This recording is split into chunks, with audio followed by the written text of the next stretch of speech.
The chandeliers of the Grand Pox Hall shimmered like artificial constellations, casting refracted light across polished marble floors and a sea of diplomats draped in ceremonial silks, scales, and gleaming carapaces. To most in attendance, the inaugural Pax Galactica summit was a miracle, a gathering of species who, only decades ago, had tried to wipe each other from the stars. Toasts rang out like bell chimes, hopeful words about unity and peace layered over smiles so polished they could slice through tension. To Damian Cross, it was theater. War survivors dressed in diplomacy, sipping wine and smiling through teeth. Clenched against memory. He stood near one of the columns framing the edge of the hall, half shrouded in shadow, the knot of his collar strangling him with every breath. The clink of glass on metal trays kept setting his jaw. He didn't even realize he'd flinched until a server paused beside him, expression politely blank. "Apologies," Damian muttered, waving them off. The sound wasn't quite like shell casings, but it was close enough. A photographer's flash. Went off across the room. For half a second, the world tipped. The polished tone became stained concrete. The chandeliers flickered into orbital flares. His breath caught in his throat as adrenaline surged, wild and animal. His hand slapped against the cold marble behind him. "Steady," he whispered, grounding himself. "You're not there. You're not there anymore." His formal uniform, perfectly pressed and decorated with a commendation he'd never asked for, felt like a farce. He wasn't here to toast galactic peace. He was here because someone in Earth's diplomatic corps thought parading a broken war. Psychologist through receptions counted as reconciliation. Damian slipped away before the next round of speeches began, weaving through corridors until the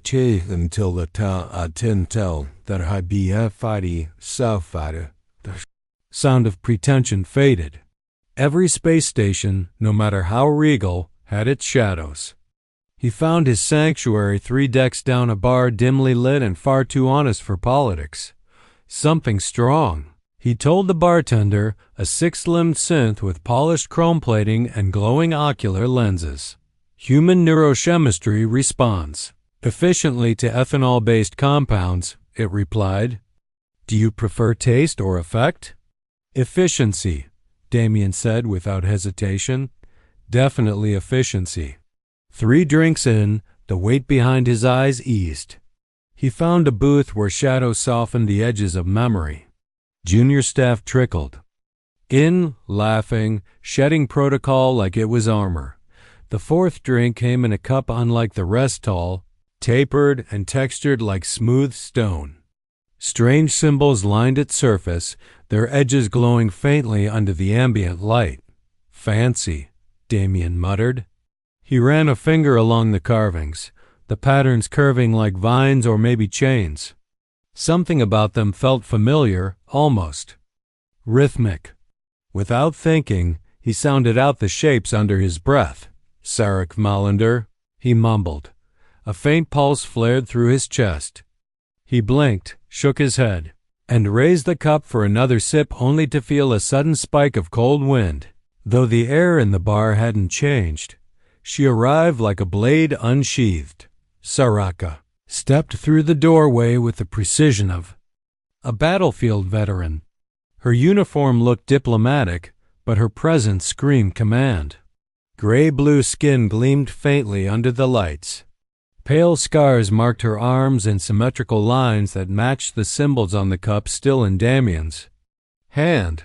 Her eyes locked on his, silver and sharp as shattered glass. "You," she said, pointing with a clawed finger. "What have you done?" Damian blinked, lowering the drink. "Just having a drink, not that." She crossed the room in 3 strides and snatched the cup from his hand. These words. "You spoke the binding," he squinted. "What?" "I just sounded out some space runes." Her expression cracked into something between horror and disbelief. "That wasn't superstition, human. That was a binding vow. Bioenergetic resonance. Quantum imprinting of consciousness." Damian's stomach turned. His fingertips tingled. Then it hit an emotional spike that wasn't his. A blast of disgust and panic, raw and unfiltered, like a current surging through his veins. "What the hell was that?" he asked, pushing off the seat. "You're feeling it." Saraka's voice dropped. "You activated a soulbond with me." A gasp escaped from someone at the bar. An elder Zalnari, his ceremonial robes catching the light, approached slowly, examining them both. "Impossible," he said. "The ritual requires intent." "Apparently not," Saraka said through gritted teeth. The elder's eyes scanned Damian. "Do you feel her pain?"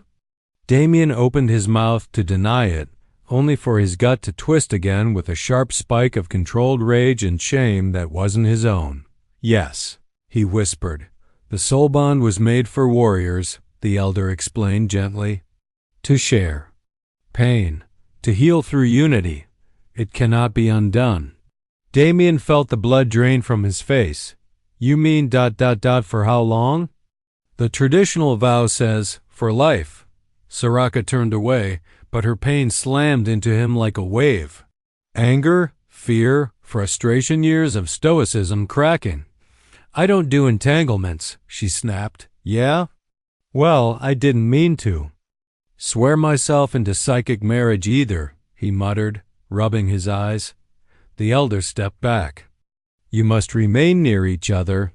If you don't share emotion ... you'll both suffer. Severing the bond forcibly would cause psychological collapse." Saraka's hand clenched around the cup. "Then I guess we're stuck." Damian laughed. Bitterly, no humor in it. "I swear at a magic cup, and now I'm soul married to an alien war queen. Fantastic," she glared. "Come with me?" "Why?" "Because apparently I can't even walk across a room without you."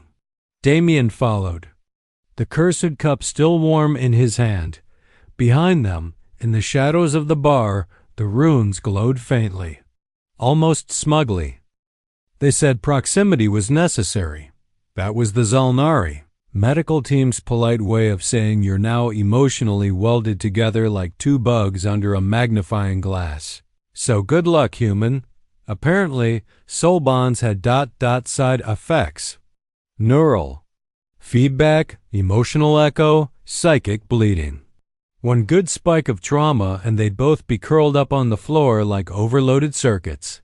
Which is how Damian Cross found himself standing outside a polished obsidian door on deck 8. Diplomatic quarters, suitcase in hand, stomach tight with dread, heart racing at a rhythm that wasn't entirely his own. The door opened before he knocked. Saraka stood there, arms crossed, silver eyes narrowed. The scars on her skin pulsed faintly, residual glow from the Soulbond's formation still tracing her flesh like war paint. She was out of formal uniform now, wearing a sleeveless Zalnari tunic of ceremonial weave, still austere, still precise. But less armor, more second skin. She looked like a thunderstorm that had learned to walk upright. "You took your time," she said. Damian blinked. "I had to sign a mountain of forms promising not to emotionally destabilize you." "Try not." "Tio, then." He stepped inside. The quarters were spacious by space station standard split-level design, smooth crystal lighting, dual sleeping chambers, and a central shared space with a fireplace projection and meditation circle. On the far wall, Zalnari script pulsed. Gently above a mounted ceremonial blade dot, it was also oppressively quiet. "I'm going to need a couch," Damian muttered, dropping his bag beside the closest seating arrangement. "And maybe a helmet, for the migraines." Saraka moved past him, her posture perfect. "You will sleep in the secondary room." "Thanks. You always this charming?" "I was not trained for charm." "No kidding." The moment his sarcasm left his mouth, he felt it a spike of irritation, razor sharp and not his own. He winced. "You're leaking again," he said. Saraka turned sharply. "I am not leaking. You are undisciplined. Your thoughts are cluttered." I didn't know I signed up for a psychic roommate review. This bond, she began, then stopped. She didn't raise her voice. She didn't need to. There was something more dangerous in her restraint than any scream. This bond is not supposed to exist. I did not choose you, human. I chose solitude. Well, lucky us, he said bitterly. Two broken people sharing a telepathic leash. 4. A moment, silence. Then her voice, low and cold. I am not broken. Damian turned. Then what do you call the thing clawing at my ribcage every time you dream about burning crystal cities? Her eyes flashed not with anger, but with something else. A flicker of shame, of old wounds resurfacing. You shouldn't feel that. Well, I do. They stood across from each other, air thick with words unspoken. The bond thrummed beneath their feet like a living thing, tense, unstable, ready to snap. Then Saraka exhaled slowly. We must begin the synchronization protocol. Now? Is that the part where we hug and cry? She didn't answer. Instead, she sat cross-legged on the meditation circle, motioning for him to join. Damian sank down reluctantly. Close your eyes, she said. He did. Breathe. Think of a place that calms you. Not a battlefield, he told himself. Not the broken transport ship. Not the civilian shelter full of corpses. No doubt he thought of the hills of Nova Scotia. The summer before deployment. Wild grass brushing his legs. A quiet lake. A moment passed. Then he felt her. Not like before, not emotion as a slap, but as a presence. Cool, sharp, disciplined. She moved through his mind like a blade sliding through silk. She didn't push, didn't probe. Just existed. Then something shifted, a memory. Not his, hers. A Zalnari command post, half collapsed, smoke, static. The sound of breathing too close, too ragged. Her hands covered in blood, someone else's. The moment stretched, sharpened, and suddenly, break the link. Saraka snapped. Damian. Opened his eyes, gasping. Too deep, she said, standing swiftly. Too fast. He nodded, head spinning. That wasn't yours to share. It leaked, she replied. Or you pulled. I didn't mean to. It doesn't matter. You saw too much. They didn't speak again that night, but the bond didn't stop. It lingered. Beneath skin, beneath. Thought, like two damaged circuits wired into the same system. The next morning, he woke disoriented. Not from dreams, he didn't remember any, but from feelings. Not his own. Saraka was already awake, in full training gear, hair tied back in. Warrior's braids. She stood in the kitchen preparing some Zalnari nutrient paste with movements so precise it bordered on obsessive. You slept, she said without turning. Not well. Still, you slept. He joined her. And you? I do not require dreams. That's not what I asked. A pause. Then I meditated until they passed. There it was again. That wall. Always there. But this time, a crack. They ate in silence. The bond simmered. Later that day, at a diplomatic orientation session, something went wrong. A delegation from the Kathari Empire began presenting their post-war reintegration, plan complete with holographic simulations of reconstructed cities. One of the simulations accidentally displayed an old war campaign overlay. Buildings disintegrating under plasma. Strikes. Damian's breath caught. The overlay matched the one from the Dresden evac zone. His evac. Panic clawed up his throat. He didn't say anything. He didn't need to. Saraka's hand closed. Around his wrist, the bond pulsed. Her breath sensed with his. Her mind projected. Calm, not forcefully, but as a tether. As if she were bracing herself against the memory for him. The panic eased. His body shook, but the storm passed. After the presentation, neither of them spoke of it. But he caught her watching him from across the room. Not with pity, with understanding. That night, Damian stood in the shared quarters, staring at the bonding cup still displayed on the mantel. Saraka Malander, he whispered again, no glow. This time, but his heart still remembered the moment it all changed, and somewhere behind him, Saraka said softly, "Next time, don't say things you don't mean." He turned to face her. "I didn't mean anything." Her expression was unreadable. That's the danger, Damian Cross. Sometimes the soul hears what we never meant to say. The descent to Alar 4 felt like entering a haunted graveyard that had forgotten its name. The diplomatic transport shuddered slightly as it pierced the upper atmosphere. From the viewports, Damian saw the world unfold below once green continents, now scorched black, oceans a sickly sheen, and cities collapsed like the bones of giants. There were no lights, no signs of rebuilding, just ash and silence.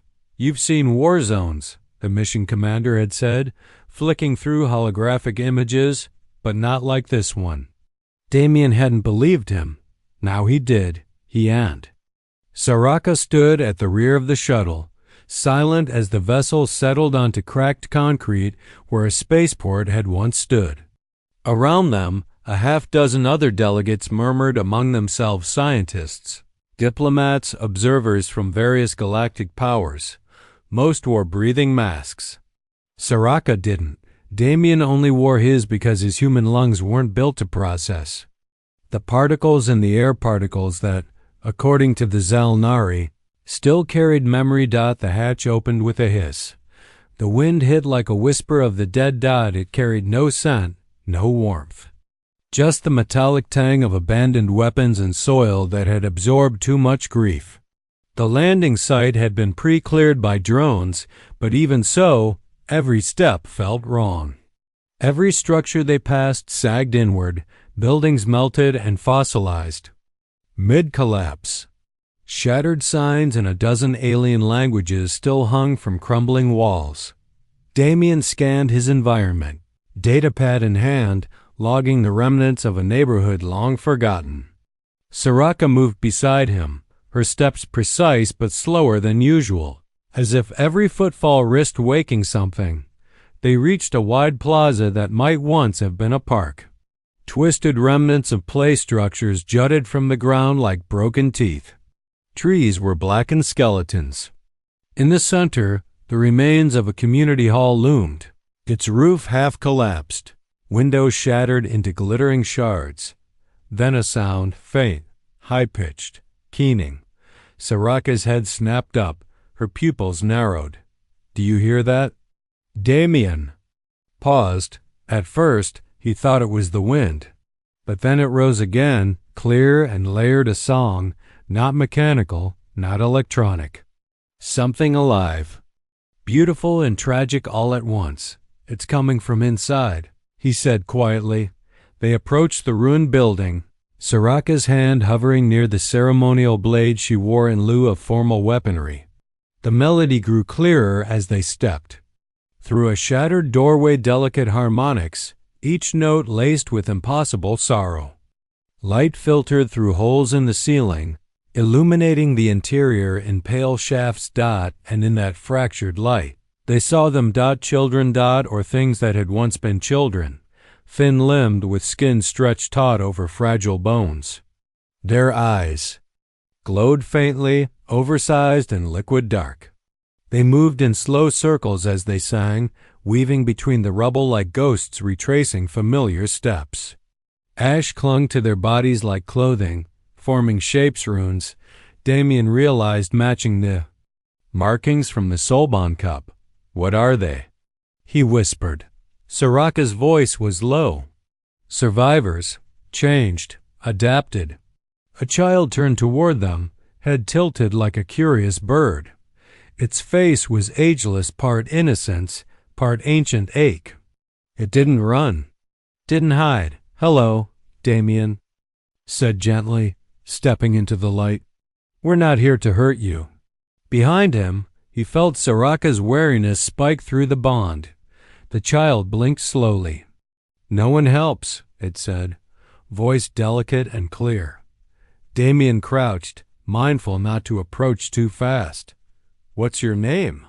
The child's lips pressed into a thin line. "Names are for people who need to be called."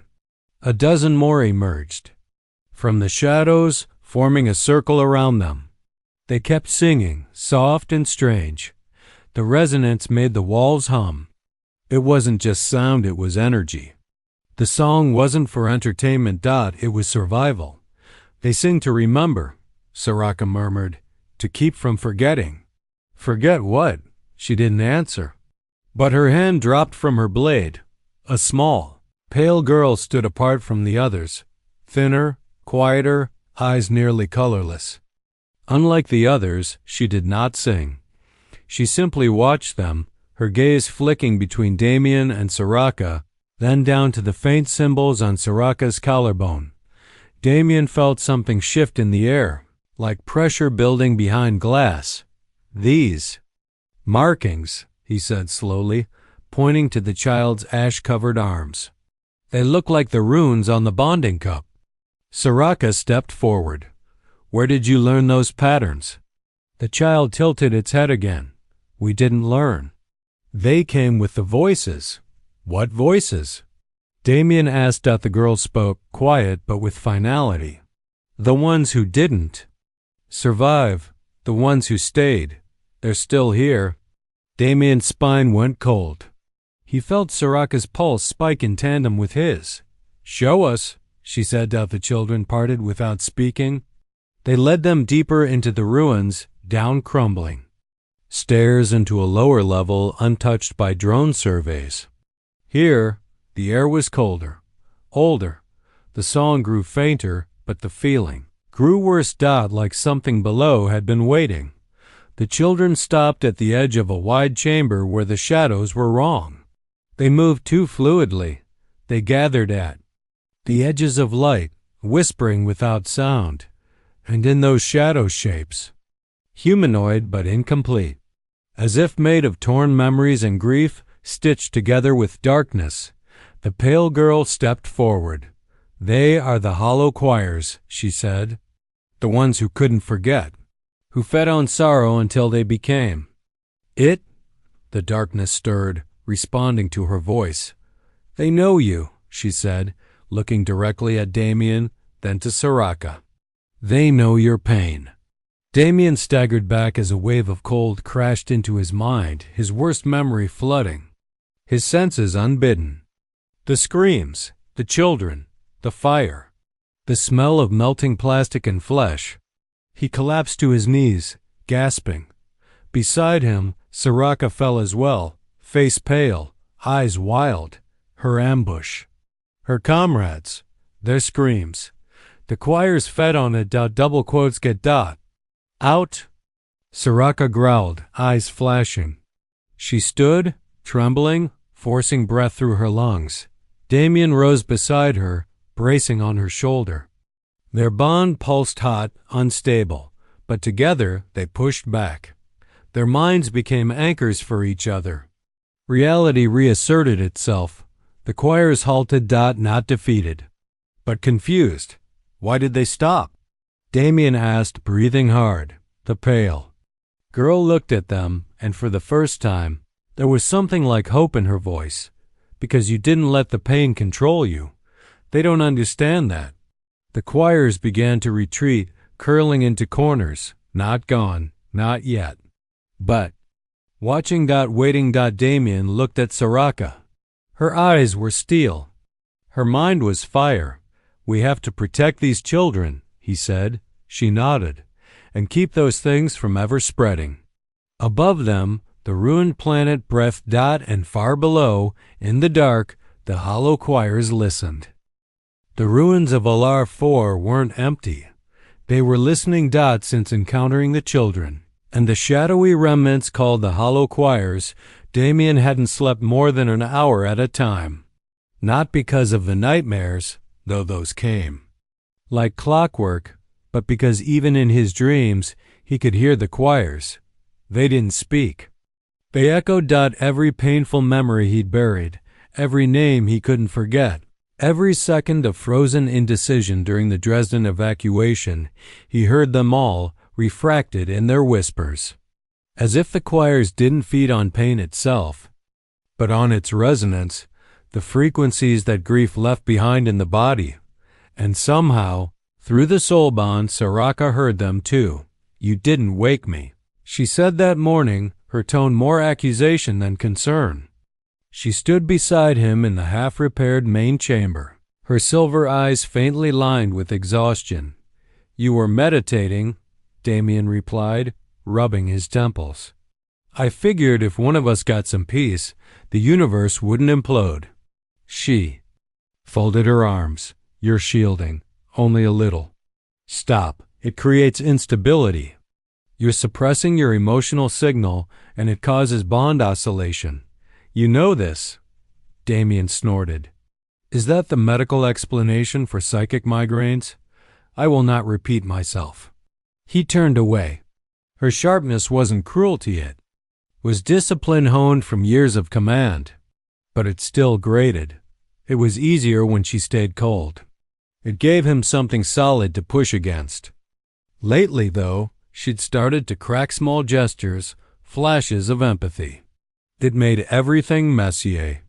"I'm not shielding to protect myself," he said finally. "I'm doing it to protect you. You're not responsible for my mind. Then stop dragging my memories into your dreams." Saraka flinched. A small movement, but through the bond, it hit him like a dropped blade. "I didn't mean—" "It's fine," she said, voice stiff. "Come, the children are waiting." The sun, or what passed for one, rose slowly over Alar 4. It cast light that felt more like an apology than warmth. 17 children now gathered with them daily. They slept inside the repaired section of the community hall, nested together like birds in a broken nest. They didn't cry. They rarely laughed.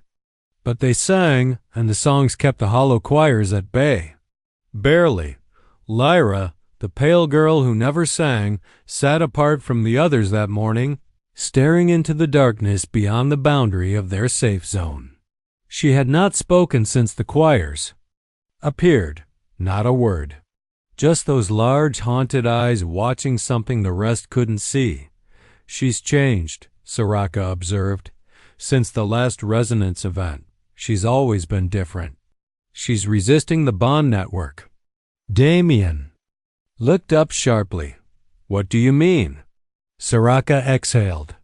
"The children have formed a primitive harmonic net. Like your bees. Collective song. Shared memory. But Lyra is outside it. Not disconnected. Parallel." Damian crouched beside Lyra, careful not to spook her. "What are you hearing?" he asked gently. She blinked. Once. Then twice. Then whispered, "They want me back." The words chilled him more than any scream. That night, the choirs came closer. The children's song faltered. Not stopped, strained. Off pitch. Damian and Saraka stood on the perimeter, watching the shadows move not like mist but like intention. Each movement deliberate, seeking. "They're testing us," Saraka murmured. "Testing for what?" "Access. Weak points. Emotional fractures." A shape materialized from the edge of a shattered wall, one of the hollow choirs, more defined than before. It looked like a man Damian had once served with. Not exactly, but close enough that bile rose in his throat. "Don't look at it," Saraka said, grabbing his shoulder. "It's him. I left him behind." "No," she snapped. "It isn't. They wear the dead-like clothes." Behind her words, he could feel it, her terror. Not for herself, for him. The choir stepped forward, its featureless face tilted in silent accusation. Damian clenched his fists. "I can feel what it wants. Don't let it in." But it was already inside, scraping through his worst memories, plucking them like strings. And then a scream. Lyra. She dropped to the ground, clutching her head. The choirs surged, emboldened. The children panicked. Their songs scattered. Dissonant notes broke harmony. The air cracked like glass under pressure. Saraka moved, fast as a striking blade. She lifted Lyra into her arms, shielding her with her body. "Keep them singing," she shouted. Damian staggered forward, arms wide. "Kids focus on each other, not the fear." Their voices trembled, then wavered. Then one boy, Kai, the youngest, lifted his voice alone. High, sweet, and impossibly strong. The others joined, gradually stabilizing the harmony. The air shimmered. The choir's recoiled. Light pushed back the dark, but the cost lingered. Lyra trembled in Saraka's arms, her eyes rolled back, her skin glowing faintly beneath the ash. "What's happening to her?" Damian demanded. Saraka's voice was grim. "She's becoming a conduit." "For what?" "The choirs and us." "She's the bridge," Damian realized, "the connection point." Saraka nodded. "If she falls, the choirs may gain access to the whole harmonic net. The children, us, the bond." Damian looked down at Lyra. She wasn't just pale anymore. Her skin shimmered with faint silver runes. Soulbond patterns. His and Saraka's, mutated, absorbed. "She's not just a survivor," he whispered. "She's evolving. She's dangerous. She's a child." They carried her back into the shelter. The others watched silently as Saraka laid her down. She stirred once, and in her sleep began to hum an unfamiliar melody. Not sorrowful, not fearful. Something else. Hopeful. Later, as the station's medics arrived to resupply and check on the team, Damian and Saraka stood on the roof of the community center, staring at the stars. "She could destroy us," Saraka said quietly. "She could save us. Or both." He looked at her. "Do you regret it? The bond?" Silence. Then, "No." She didn't elaborate. She didn't need to. He felt the truth through the connection they now shared. Not just pain, but meaning. And a promise neither of them had spoken aloud yet. They would protect the children. All of them. Even if it killed them. Far below, the hollow choirs sang softly into the night. They were still listening, but now, so were the children. It started with a single note, a hum. Not the children's usual harmony, not a memory song or protective frequency. This sound was deeper, older. It came from Lyra, and it vibrated through the stone walls of the compound like the breath of the planet itself. Every child fell silent. Even the air seemed to pause. Saraka was the first to respond, bolting upright in the middle of her tactical meditation. Damian felt her alarm through the bond before her voice even reached him. "She's singing, alone." He was already moving.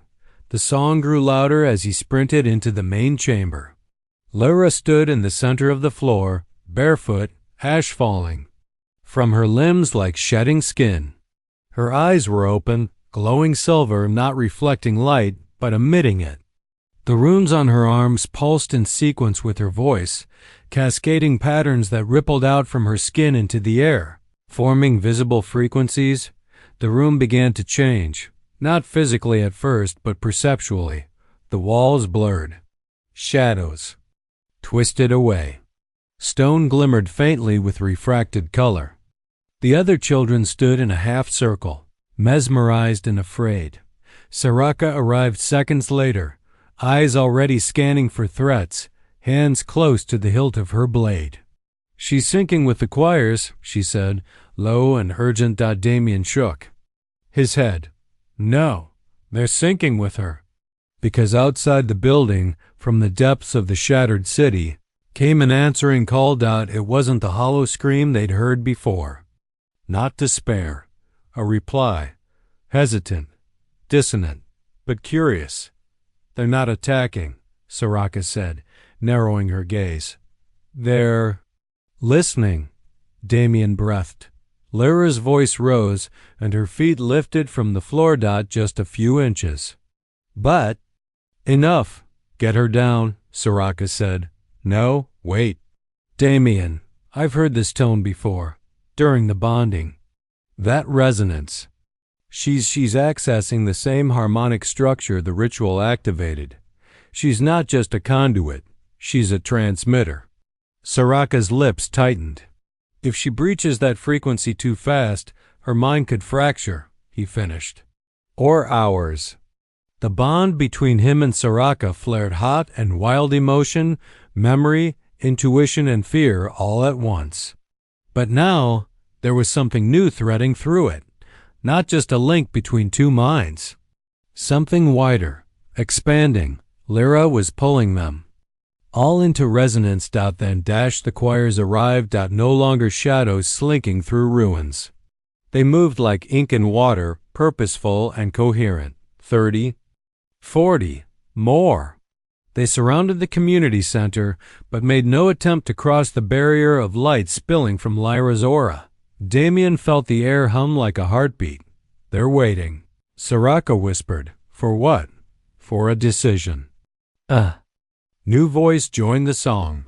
Quiet, rough, male's. He didn't mean to. The melody just emerged from his throat unbidden. Low and faltering at first, but honest. From memory.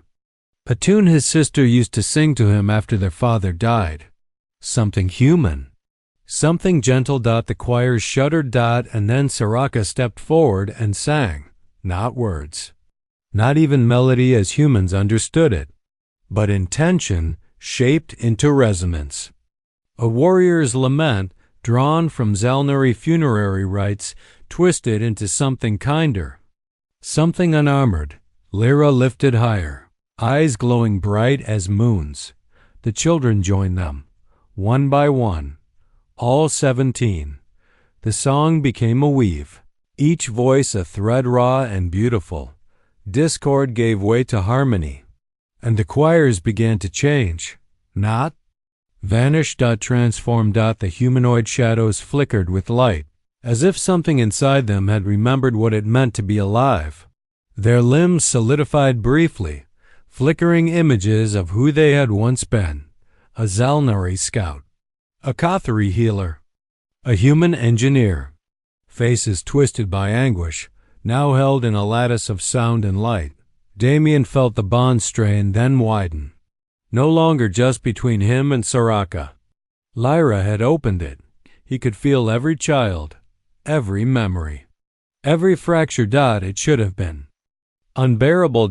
It was beautiful. The choirs collapsed to their knees, or where knees might have been. The light inside them pulsed once, twice, and then rose, not as figures, but as embers of starlight, drifting upward through the roofless structure. Into the sky. Into the dark. Gone. Released. The music faded. Lyra fell like a marionette with cut strings. Damian caught her before she hit the ground. Her skin was ice cold, her breathing shallow but steady. She did it, Saraka whispered. No, Damian said softly, cradling the child. We did. They laid her in the infirmary. The others gathered around. Some wept, not in fear, but in release. Saraka sat beside Damian in silence, her posture rigid. But through their bond, he felt the trembling inside her. She almost didn't. Come back, she said finally. Neither did I, Damian murmured. That day, in Dresden, I made it out, but most days I'm still there. Saraka turned to him. You never told me what happened. Didn't want to share that weight. You don't get to make that choice anymore. Damian chuckled, bitter and soft. Yeah, bond rules. No, family rules. He looked at her. Really looked. And saw not just the warrior, not just the bondmate. He saw a mother, a protector, a survivor just like him. We can't hide from them anymore, he said. Not the kids, not the coalition. Something happened here. Something big. They'll want to dissect it. The choirs, the harmonics, Lyra. Not if we claim them. Saraka nodded slowly. All of them? All of them. That night, under Alar IV's twin moons, Damian stood before the Coalition's communication array, face lit by shifting frequencies. Saraka stood beside him, arms folded, blade at her hip. "This is Cross V and Saraka of the Zalnari Expeditionary Force," he said into the comm. "We are requesting emergency classification change of Site Theta 9. Requesting new designation, Sanctuary 1. For the preservation of harmonic survivors and bonded minors. We accept full custodial responsibility." He glanced at Saraka. She nodded once. "This is not a research site," Damian continued. "This is a home." Across the room, Lyra slept peacefully for the first time in her life. The children breathed easy. The choirs were gone, but not forgotten. Because now they remembered differently. Because now they sang for life. The first flowers bloomed in an impact crater. They weren't native to Alar 4. Saraka had imported their seeds from her homeworld, small violet blossoms known as thrillin, which in Zalnari tradition symbolized renewal after fire. They had no right to survive in the poisoned soil, yet they had. Now they spread in clusters, stubborn and bright. Damian watched the children weave them into garlands. The same children who once sang only to keep death at bay now giggled and teased one another as they braided living color into chains of memory. A few had even begun decorating the cracked walls of their repurposed shelter with the garlands, draping them beside murals and stenciled rune symbols that blended Zalnari structure with human chaos. It had been 3 months since the choirs dissolved into light. And for the first time, peace didn't feel like a lie. "Still watching?" Saraka's voice came from behind him, quiet but wry. She stood in the garden's shadow, wearing a loose, sleeveless tunic streaked with dirt. Her hair was tied back, her ceremonial blade replaced with a gardening trowel. There was something grounding about the sight of her, like this, barefoot, practical, real. "Always," Damian said, sipping from his canteen. "Hard to believe sometimes. We made this." "We are this," she replied, then gestured to the courtyard. "Them. U.S. This world. It's not just survival anymore. It's choice." They called it Sanctuary 1 now. What had once been a ruin was now a living ecosystem. Solar panels lined the rooftops. Food labs had been installed by cooperative scientists from the Terran and Zalnari delegations.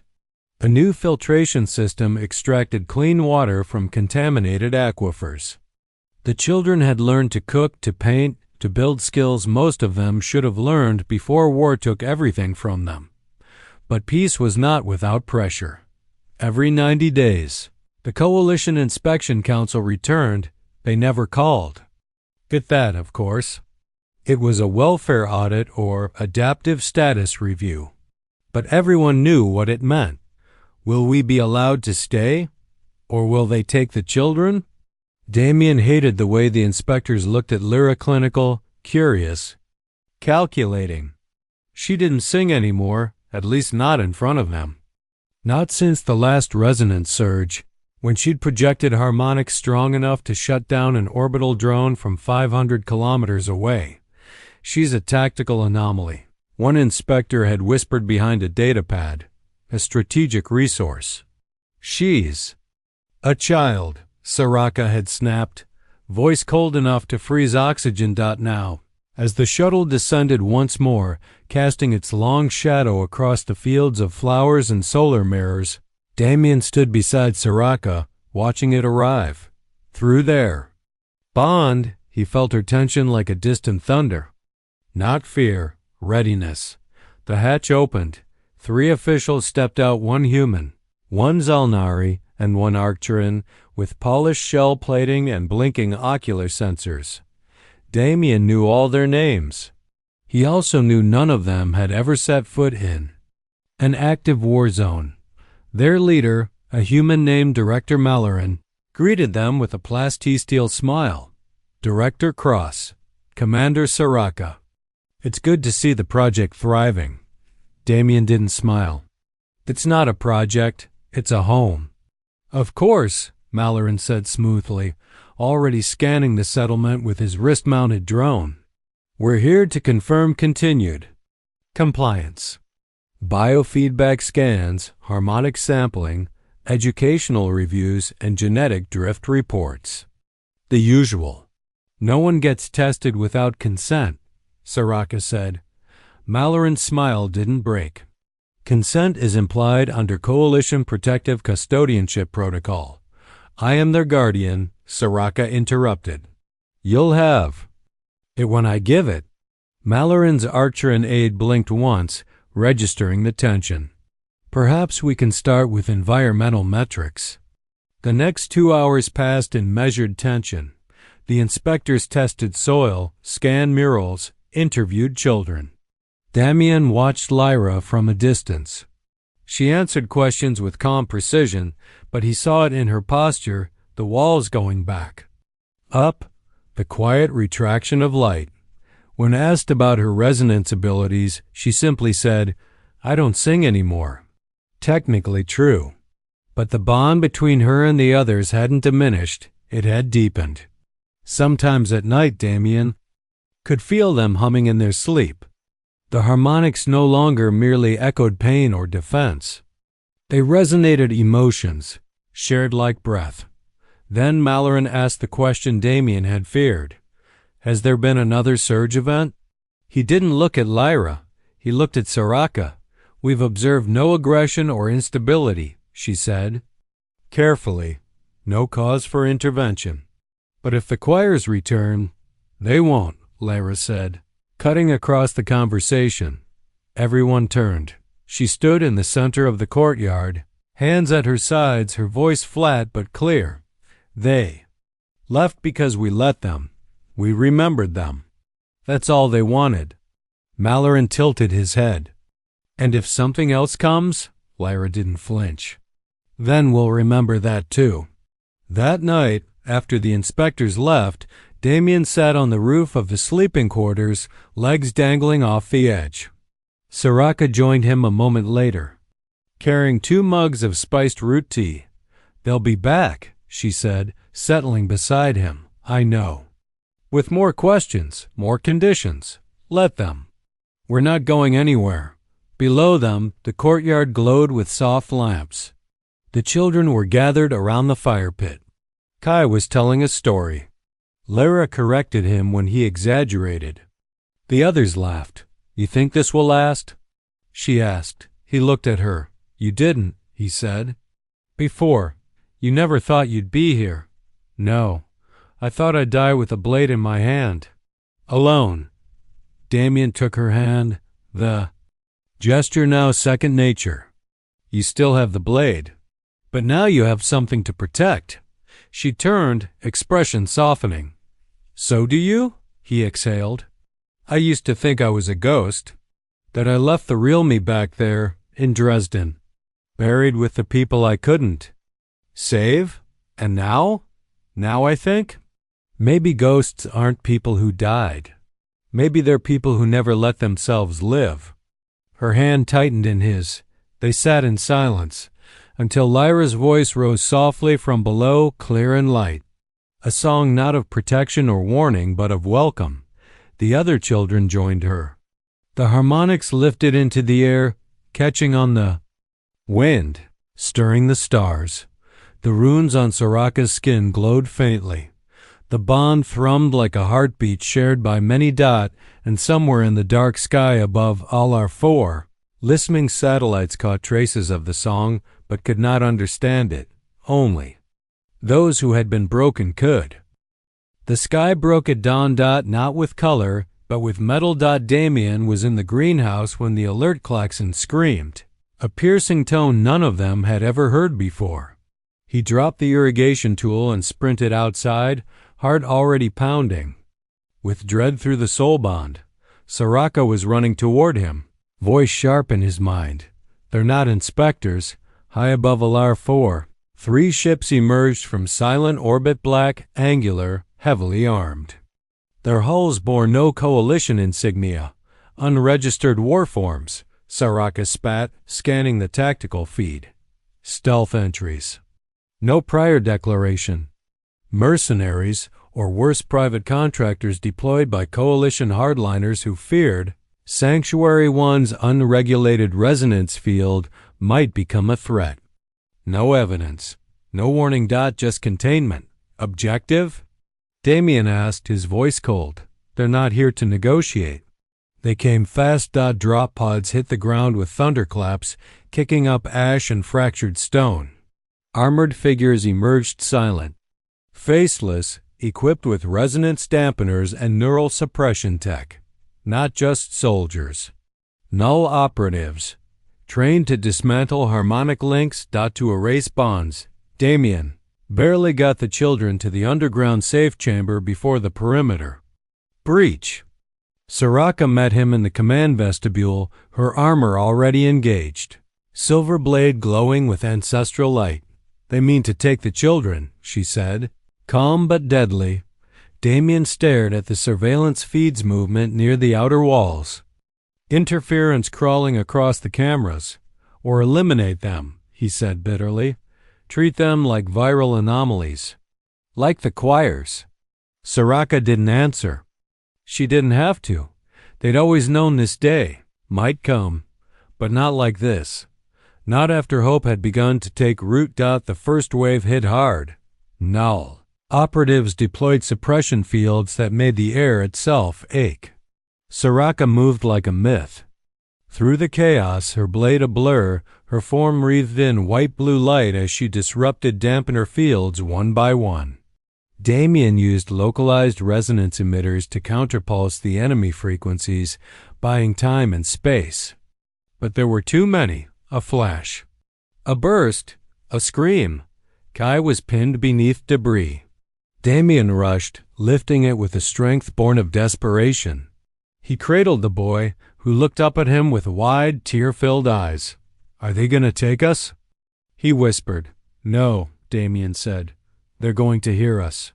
Below, in the shelter, Lyra stood in silence. She'd felt every footstep on the surface, every fear, every broken link in the children's song. She could feel the operatives. Like static in her blood. She turned to the other children. They came to erase us. A murmur of fear, then of anger. But we are not echoes, she said, voice growing stronger. We are not weapons. We are memory. We are future. Then she began to sing. The sound pierced through reinforced walls. The air changed. The operatives stopped. Staggered. The choirs returned. Not as monsters, not as shadows, but as harmonic projections, memories bound into light, answering the call of the children, not haunting, protecting. And Lyra, no longer a child, not quite rose above them all, her skin laced with living runelight, her eyes twin orbs of harmony. Damian and Saraka stood back to back in the courtyard as the choirs merged with the frequencies pouring from the children below. A wave of resonance exploded outward, not destructive, but clarifying. A memory storm. Suddenly, every enemy on the field, every null operative felt what Sanctuary had endured. Not seen. Felt. The screams in the ruins, the songs in the dark, the fear of being left behind, the betrayal, the bond. The love. They dropped their weapons. Some fell to their knees. Others turned and ran. When the storm cleared, the courtyard was quiet. Damian stood trembling, shoulders heaving. Saraka leaned against him, her blade dimmed, her breath shaking. Lyra floated down from the air, barefoot and smiling through tears. It's done, she whispered. Sanctuary, one was not attacked again. What happened that day was impossible to classify. No weapon discharged. No casualties reported. Only shared memory. The coalition convened emergency councils. Arguments raged about containment versus autonomy. But every argument dissolved when Lyra entered the chambers uninvited and sang the truth, not a testimony, a harmonic, a confession of existence. After that, no more inspectors came. 6 months later. Sanctuary 1 was officially recognized as an autonomous sovereign entity, the first interspecies memory harmonic enclave in Coalition history. The children wrote their own codes of community. Saraka became High Guardian. Damian became its voice. And its heart. And Lyra chose no title. She was just Lyra. One night, as stars burned quietly overhead and laughter echoed from the fire pit, Damian sat beside Saraka on the old stone wall where it had all begun. "You were right," he said. "About what?" "The bond." She tilted her head. "It was a mistake." "It was a miracle," he said. "And I don't want to imagine my life without it." She didn't speak, but she laced her fingers through his dot below. The children danced dot above. The sky hummed with silent memory. Not haunted anymore. Not hunted. Just home.